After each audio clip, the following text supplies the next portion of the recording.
Assalamu alaikum wa rahmatullah, chers enfants, j'espère que vous allez tous très bien. Aujourd'hui, nous accueillons Aya et Salim. Aya et Salim, je vais vous parler des miracles du prophète Muhammad sallallahu alayhi wa sallam. Vous êtes-vous déjà posé la question pourquoi est-ce qu'un prophète fait des miracles? Évidemment, c'est pour que Dieu prouve aux gens qu'il n'est pas un être humain comme tout le monde, qu'il n'est pas ordinaire, mais qu'il est exceptionnel. Et quand il dit que Dieu lui parle, que Dieu le soutient, il faut qu'il prouve cela. La meilleure des preuves, c'est de faire un miracle, c'est-à-dire quelque chose qu'on ne peut faire que grâce à Dieu. Premier type de miracle du prophète Muhammad, c'est le fait que la nature témoigne qu'il est bel et bien un prophète. Prenons un exemple. Les Mécois, son peuple, qui le traitait de menteur, d'imposteur, de charlatan, l'ont mis au défi, en lui disant « Si véritablement tu es un prophète, alors coupe-nous la lune en deux. » Le messager de Dieu leur a dit « Je ne fais rien de moi-même. Je vais demander à Dieu s'il veut bien me laisser faire ce miracle. » Dieu a accepté. Il a réuni son peuple et il a dit « Regardez, ils ont observé la lune, elle était bien ronde. » Et avec son doigt, il a indiqué, il a pointé avec son index la lune, il a fait un trait comme s'il était en train de la couper en deux, et la lune s'est coupée en deux, elle s'est ouverte, elle s'est fendue. Et ensuite, il a fait signe avec ses mains pour les recoller, et elles se sont recollées. Ils ont vu ça de leurs yeux, et pourtant, ils n'ont pas cru. Ils ont dit « Oh Muhammad, tu es un magicien, il ne s'est rien passé dans le ciel, tu nous as ensorcelés. » Si nos amis qui sont en Syrie à des milliers de kilomètres ont vu ce miracle de leurs yeux là où ils sont, alors ça signifiera que c'était un vrai miracle. Attendons qu'ils reviennent de Syrie dans quelques semaines.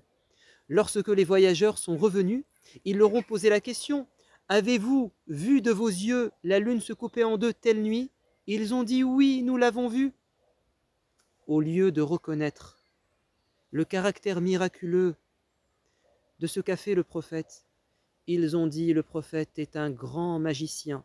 Il réussit à ensorceler les yeux des gens à distance à des milliers de kilomètres. » En fait, la nature avait bel et bien témoigné que Muhammad était un prophète. Et d'ailleurs, il y a une sourate qui porte le nom de ce miracle, la sourate la Lune. Prenons un autre exemple de miracle dans la nature qui vise à prouver que Muhammad est un prophète, alayhi salatu wassalam. Un jour, le prophète a rencontré un homme. Il lui a dit « Où vas-tu » Cet homme a dit « Je vais chez ma famille. » Il lui a dit « Veux-tu que je t'indique mieux que cela ?» « Oui, dit l'homme. Accepte que je suis le prophète de Dieu. » L'homme a dit « Mais je ne te connais pas. Et qu'est-ce qui prouve que tu es bel et bien un prophète ?» Le messager de Dieu lui a dit « Tu vois cet arbre? Regarde ce qui va se passer. » Il a fait signe à l'arbre de venir.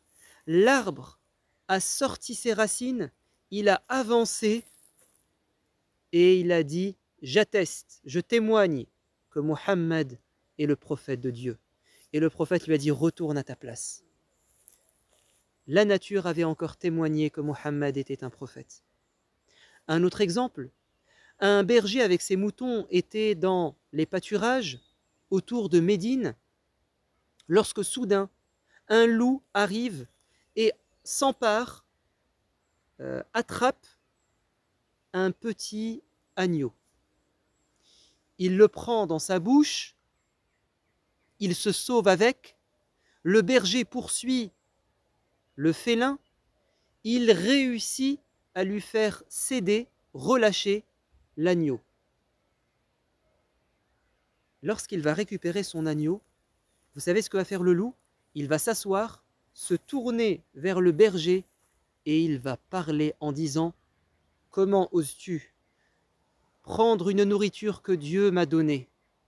L'homme va dire « Mais c'est incroyable, un loup qui parle à la manière des humains ?» Et le loup va répondre « Sache qu'il y a plus étonnant que cela.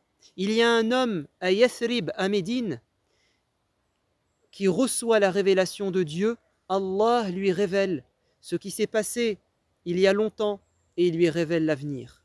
Et l'homme a pris ses animaux, il les a mis dans un coin de la ville, il est parti à la mosquée, il a rapporté ça au prophète et le prophète était content et heureux qu'à nouveau la nature, les animaux, les plantes, les astres témoignent qu'il est bel et bien un prophète. Prenons un autre exemple.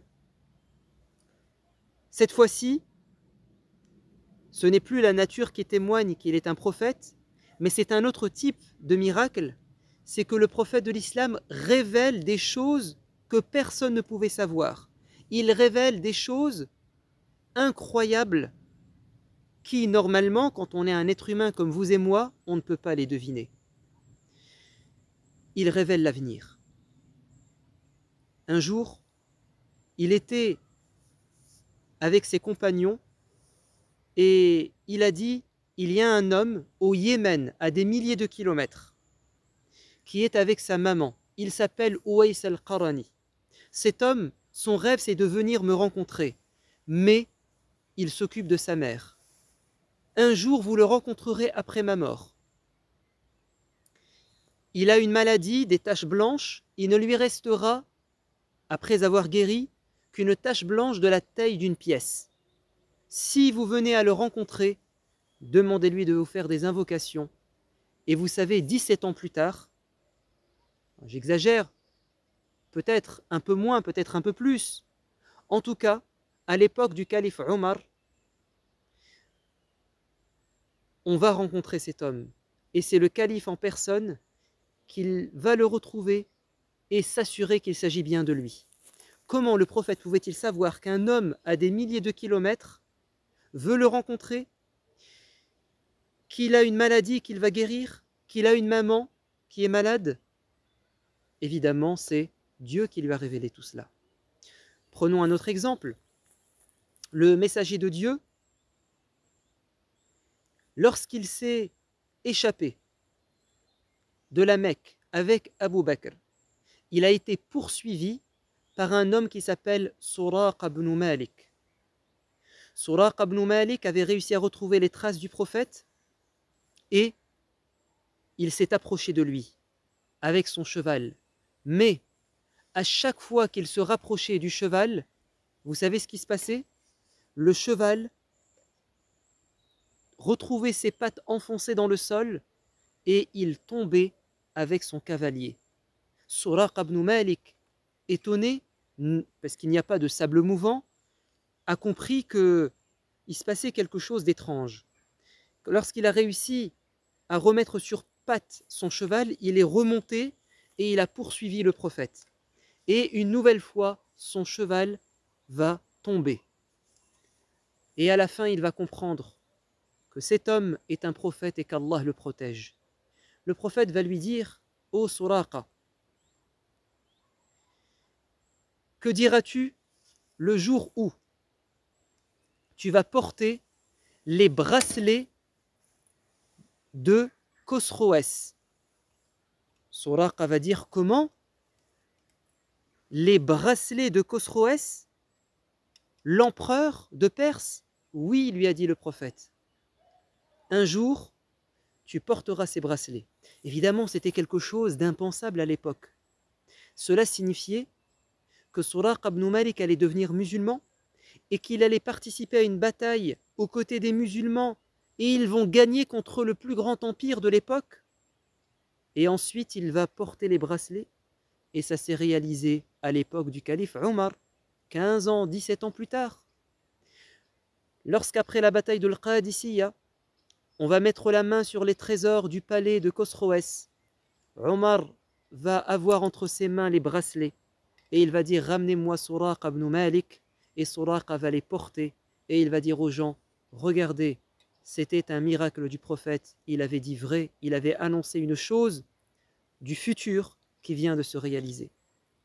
Dernier exemple, le prophète alayhi salatu wassalam avait demandé à ses compagnons à la Mecque qui étaient persécutés d'aller se réfugier pour être protégés en Abyssinie auprès d'un roi chrétien qui était juste, qui défendait les opprimés. Il a envoyé beaucoup de compagnons, notamment son cousin, Ja'far.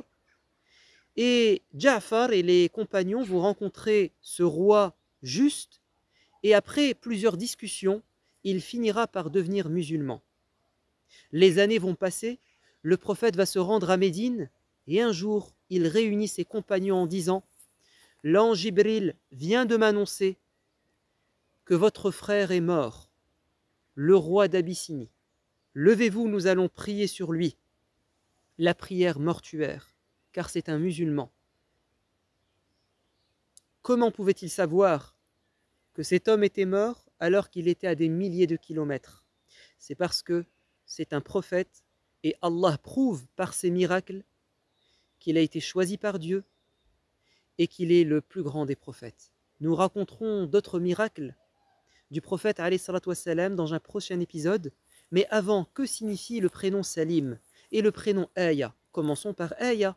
Aya, vous le savez, ça signifie un verset du Coran. Ça veut dire un signe. Une Aya, c'est un signe, quelque chose qui se produit et qui prouve quelque chose. C'est un message que Dieu nous envoie. Comme par exemple, la lune qui s'est coupée en deux, c'est une Aya, c'est un miracle. Allah veut dire quelque chose. Muhammad est un prophète, alayhi salatu wassalam.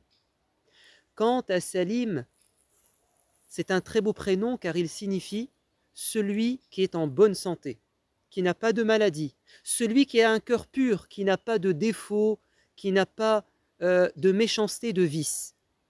Aya et Salim, vous avez deux magnifiques prénoms. Soyez à la hauteur de vos beaux prénoms et priez sur notre prophète, alayhi salatu wassalam, celui qui nous a fait de beaux miracles. À bientôt. Wassalamu alaikum wa rahmatullah.